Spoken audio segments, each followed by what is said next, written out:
जैसा कि अभी हमने बात कही थी, कालिदास के महाकाव्य में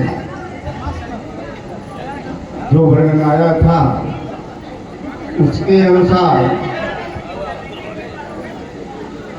पिता माता का बच्ची के विदा के समय हृदय किस प्रकार से कठोर बन जाता है उसका अनुभव हमने 3 बच्चियों को विदा करने पर प्राप्त किया है। माता पिता को कष्ट होता है कि कैसे बच्ची हमारी रहेगी वहाँ पर, किस प्रकार से उसको क्या हो। इसके लिए कर्ण ऋषि ने ये बताया कि शुश्रूषस्व गुरून् प्रिय सखीन् कृष्ण सपत्नी जरे। उन्होंने शिक्षा दी है कि तुम जाओ बेटी और गुरुजनों की तुम सेवा करो। गुरुजन का मतलब ये नहीं कि जो मंत्र देने वाला हो, गुरुजन का मतलब है माता पिता भी गुरु की श्रेणी में ही आते हैं। और पति का जो पिता होता है वो उस बच्चे का भी पिता है।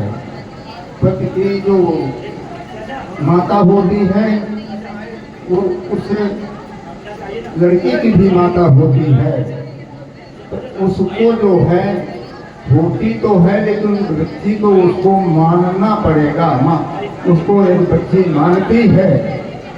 और क्योंकि वो राजाओं के समान जमाने में शादियाँ बहुत होती थी, तो सपत्नियाँ हुआ करती थी, इसलिए उनसे विरोध मत करना, सपत्नियों से विरोध नहीं करना। लेकिन वो ठीक तो नहीं है अब, लेकिन उनके परिवार में ननदें भी होती हैं, देवरानी भी होती हैं, जेठानी भी होती हैं। अगर उनमें से बहनों के समान बर्ताव अगर करती हैं, माता ससुर और सास को माता के समान मानती हैं और देवर को पुत्र के समान मानती हैं, प्रिय संभाषण करके रहती हैं, तो वो बच्चियाँ दुखी कभी नहीं हो सकती हैं।